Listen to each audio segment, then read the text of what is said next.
16 août de l'an 2021. Bienvenue à cette nouvelle édition de l'information de la semaine sur EZE Télévision. Tout de suite, le sommaire. L'université d'Abomey-Calavi va accueillir de milliers de futurs étudiants admis au bac 2021. Ces derniers sont attendus dans l'après-midi de ce mardi 17 août 2021 dans l'amphithéâtre Idriss Déby pour assister à la séance d'orientation. Les détails dans ce journal. Vous suivrez dans cette édition l'explication de Maître Florent, avocat spiritualiste chiromancien et angéologue sur le phénomène de l'incube et du succube, communément appelé mari de nuit et femme de nuit. Espoir FC de Cotonou s'est qualifié pour la finale des play-offs du championnat national féminin amateur 2020-2021 le samedi 14 août 2021.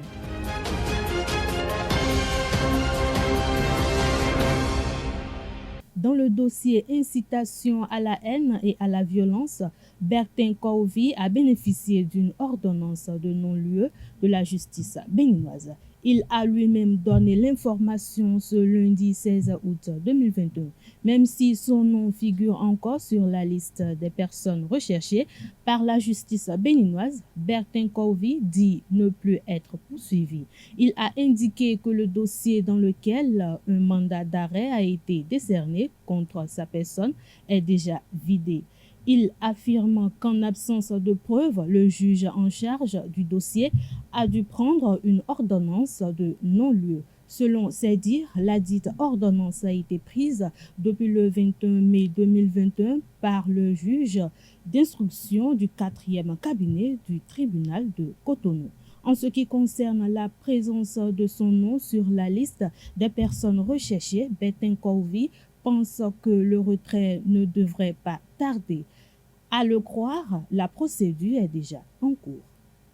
Les nouveaux bacheliers sont attendus demain mardi sur le campus d'Abomey-Calavi à 15h.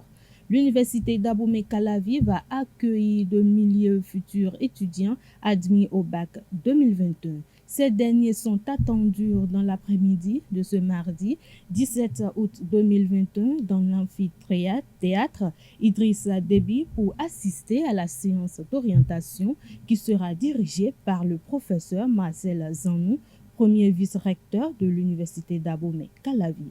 Il aura pour tâche d'expliquer et montrer du doigt aux nouveaux bacheliers les indices à prendre en compte pour opérer un choix judicieux afin de réussir son cursus universitaire après son bac.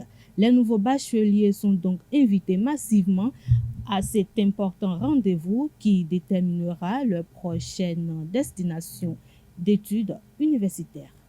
Les premières livraisons de vivres au titre de l'année scolaire 2021-2022 a démarré ce lundi 16 août 2021 dans les écoles à cantine du Bénin. Les écoles à cantine bénéficiaires du programme national d'alimentation scolaire intégrée financé par le gouvernement et mis en œuvre par le programme alimentaire mondial PAM ont reçu les vivres pour le compte de la rentrée scolaire 2021-2022 à partir de ce lundi 16 août 2022.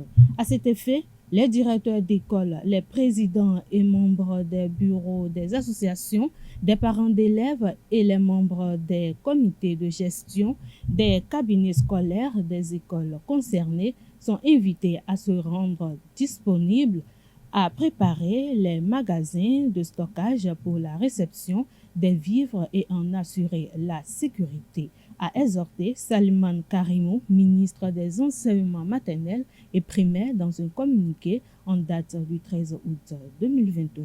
Le ministre invite le directeur des enseignements maternels et primaires de chaque département ainsi que les chefs des régions pédagogiques à jouer leur partition pour le bon déroulement de l'opération de mise à disposition des vivres dans les magasins des écoles. Spiritualité dans cette édition. Le phénomène de l'incube et du succube, communément appelé mari de nuit ou femme de nuit, hante beaucoup de personnes. Mais qu'est-ce qui est à la base de ce phénomène? C'est un démon qui prend corps humain pour détruire. Écoutons Maître Florent Avocat, spiritualiste, chiromancien et angéologue. Il a été reçu sur l'émission Au cœur du mystère du vendredi 13 août 2021 dernier par Jacques Marion d'Almeida.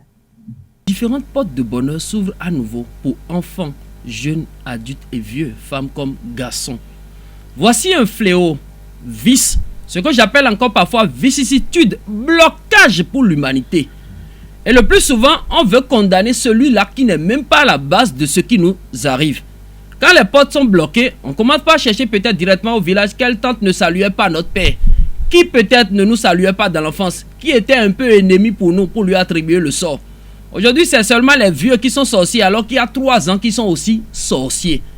Outre tous ces soucis de vie, il y a un fléau qui est en train de faire ravage aujourd'hui, ce qu'on appelle mari de nuit, femme de nuit.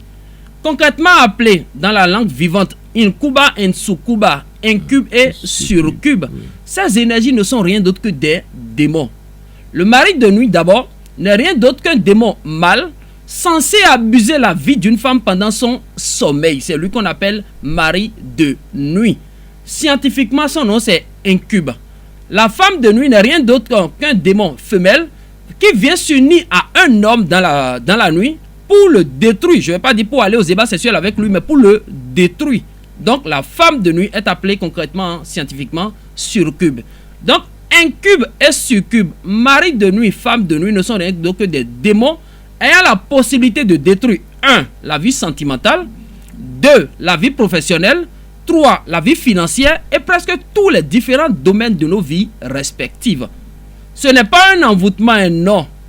On ne peut même pas vous consulter, vous dire que quelqu'un vous a envoûté et vous a envoyé un mari de nuit, non. C'est nous-mêmes qui ouvrons ces portes en nous. C'est comme si le portail est fermé. Si le portail demeure fermé, aucun mari de nuit ne peut vous déranger.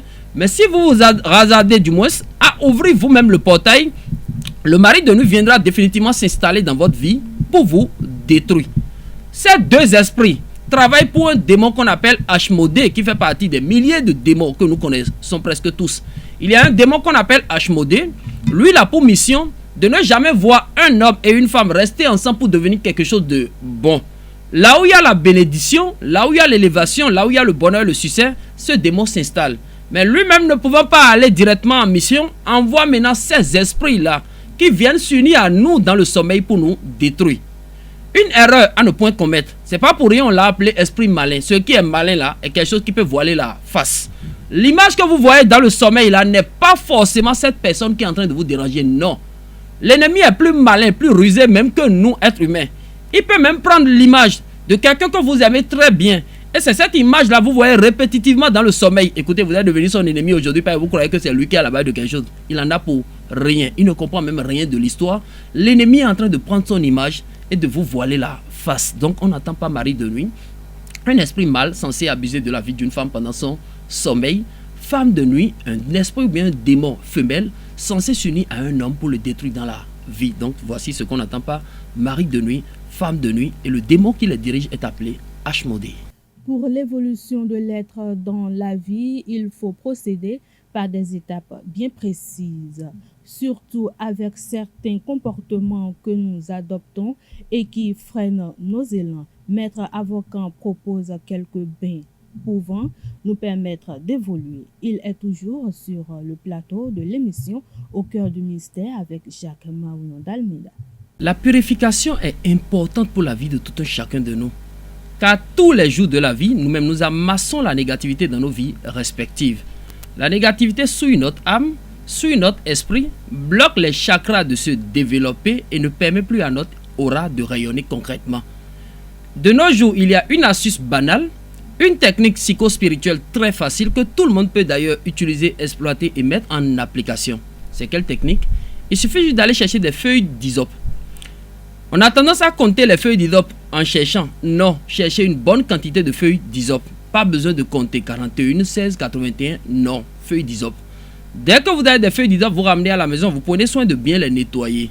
Une fois feuilles d'hysope bien nettoyées, vous mettez le tout dans un petit seau, vous ajoutez d'eau pour avoir un seau rempli d'eau. Vous-même, vous malassez les feuilles. En quelque sorte, vous triturez les feuilles d'hysope afin que cela laisse le filtrat, le liquide à l'intérieur de ces feuilles-là dans l'eau.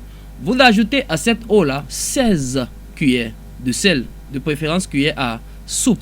Vous remuez le tout, vous laissez au soleil et à la lune juste pendant 24 heures. C'est comme si je viens de faire le mélange, la décoction est prête. Je laisse le tout au soleil et à la lune pendant 24 heures. Le lendemain, vous prenez cette eau, vous rentrez dans votre salle de bain, vous vous lavez. C'est une technique ancestrale qu'on utilise pour se purifier. Et ça se fait seulement une seule fois dans le mois. Je l'ai peut-être fait aujourd'hui, je peux attendre un mois après pour reprendre. Autre purification, si vous me permettez, bien sûr. Oui, on peut utiliser aujourd'hui aussi du citron et de l'eau de coco. Il suffit juste de prendre 3 cocos bien mûrs, 3 citrons. Les citrons, vous prenez soin de les découper. Les cocos, vous cassez pour recueillir le jus à l'intérieur.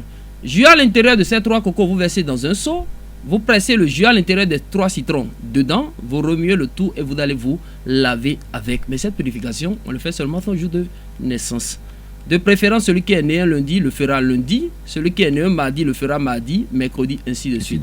Donc voici 2 petites purifications que nous devons aussi appliquer pour mieux réussir dans la vie. Okay. Le destin karmique embrouille beaucoup la vie de tout un chacun de nous. Qu'est-ce que j'appelle destin karmique aujourd'hui? Regardez, téléspectateurs qui nous suivent en ce moment, peut-être il a avorté 1, 2, 3 fois dans le passé, mais aujourd'hui c'est lui qui cherche le bonheur. Il doit se poser une question, mais les esprits avortés hier là vont déranger qui dans la vie? Lui-même, on dit qui tue pas épée périt toujours pas épée dans la vie. Donc il y a parfois le karma qui rôde et campe autour de tout un chacun de nous qui nous bloque les portes du bonheur. Une technique banale. Même il y a des maisons dans lesquelles quand vous vivez aujourd'hui, personne ne réussit dans la maison. On dit peut-être le premier propriétaire de cette maison a maudit cette maison. Il y a des dames qui sont stériles aujourd'hui parce qu'elle a un souci du corps. Elle n'a ni fibrome, ni myome, ni qui se trompe, n'est pas bouchée. Mais elle n'arrive pas à concevoir à cause d'une malédiction ancestrale. Voici une astuce banale. Il faut juste aller chercher des feuilles de pissenlit. Concrètement appelé enfant nyantoto. Le mina de l'autre côté du Togo l'appelle aonto. Dès que vous avez des feuilles de pissenlit, vous cherchez aussi un peu de feuilles de basilic. Kesu. Les 2 plantes, vous triturez d'abord. Après avoir trituré ces 2 plantes, vous cherchez une petite pierre de rail. J'appelle pierre de rail, c'est granit là que nous retrouvons dans les entrailles parallèles des rails. Vous déposez seulement une pierre de rail dans l'eau. Vous récitez vous-même Ésaïe 60 si vous êtes chrétien. Tout le chapitre, donc Ésaïe 60 du premier jusqu'au dernier verset. L'ami musulman, le digne fils d'Allah, le tout miséricordieux, le très miséricordieux, lui récite la Sourate 14 ou la Sourate 78 concrètement appelée Al-Qada. Donc une fois la Sourate 78 ou une fois la Sourate 14. Après avoir médité cette prière, l'eau vous prenez, vous rentrez dans votre salle de bain, vous vous lavez.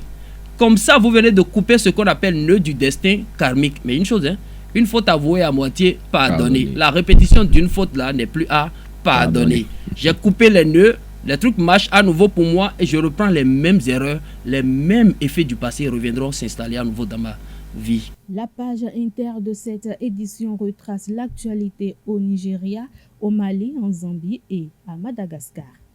Au Nigeria, le gouvernement de l'État de Plateau a décrété un couvre-feu de 24 heures sur tout le territoire de Jos. L'annonce a été faite le dimanche 15 août 2021 par le gouverneur Simon Lalong en début de soirée. Cette décision intervient en pleine période de crispation intercommunautaire dans la région. Un convoi de bus transportant des pèlerins a été attaqué dans la même région le samedi 14 août 2021. Cette attaque a fait 22 morts et des dizaines de blessés. Au Mali, 3 soldats maliens ont été tués le dimanche 15 août 2021 dans l'explosion d'une mine artisanale au passage de leur véhicule près de Menaka, une ville située dans le nord-est du Mali. En Zambie, l'opposant Hakainde Hichilema remporte l'élection présidentielle tenue le samedi 14 août 2021. L'annonce a été faite par la commission électorale dans la nuit du dimanche 15 août 2021 aux environs de 2 heures. Opposé pour la 3e fois à son éternel rival Edgar Lungu et à d'autres candidats, le désormais nouveau président de la Zambie est arrivé en tête avec 2,8 millions de voix, soit près d'1 million de plus que le président sortant.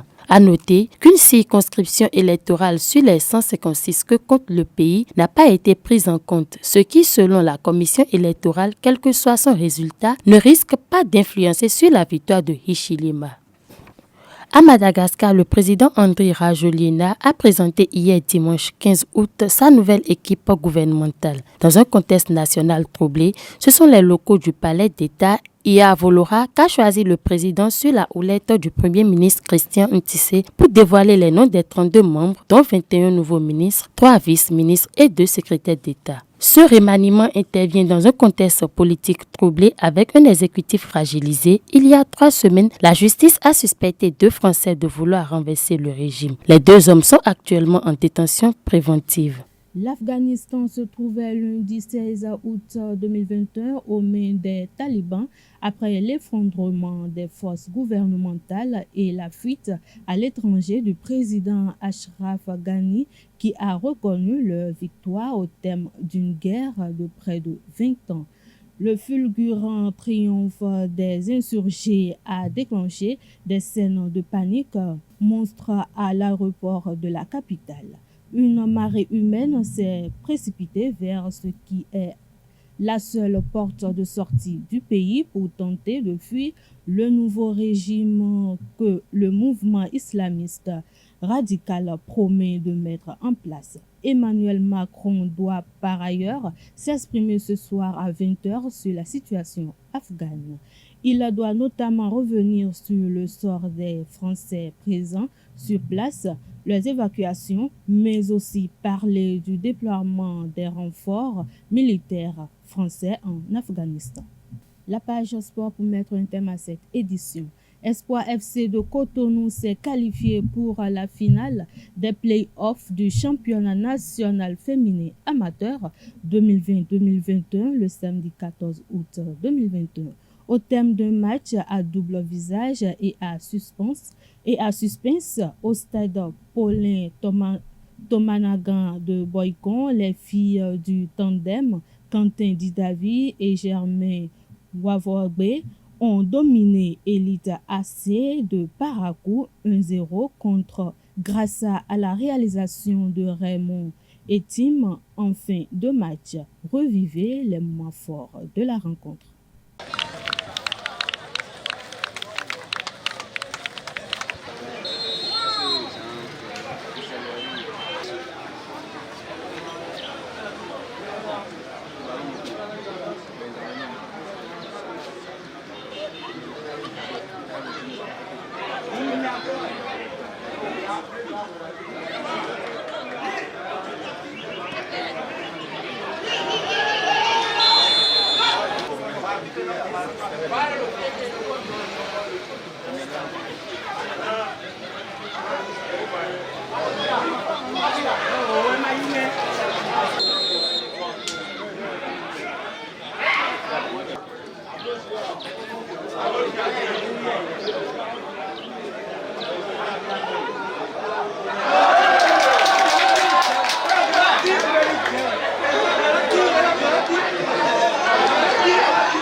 Damien Zinsoukeke, l'entraîneur d'espoir, et son homologue d'élite AC, Majida Bello, ont analysé la prestation de leurs équipes au cours de sifflet final. Suivez-les. Je suis totalement content des filles parce que ce n'était pas évident.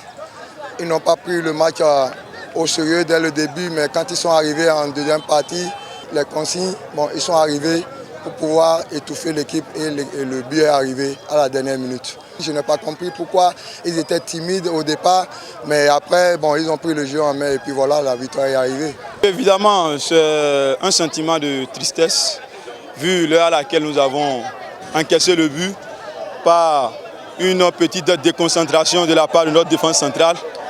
C'est le football, on va prendre ça sportivement. On va se retrousser les manches pour l'année prochaine. Nous avons une équipe à 99% béninoise et très très jeune. Donc il y a une lueur d'espoir. C'est vrai, on ne peut pas être heureux quand on perd, mais d'une part, il y a satisfaction vu la qualité de joueurs que nous avons. Nous savons que dans les années à venir, nous allons toujours titiller ce titre. Nous allons le remporter. L'espoir est permis. On prend ça sportivement. L'équipe adverse, elle est vraiment au niveau, elle a un bon niveau, elle ne nous dépasse pas. C'est sur un des détails près que nous avons perdu. Donc on prend ça sportivement. C'est le but qui est arrivé, sinon on pouvait aussi marquer avant eux. On a littéralement dominé la première partie. On a eu 2 fois les montants.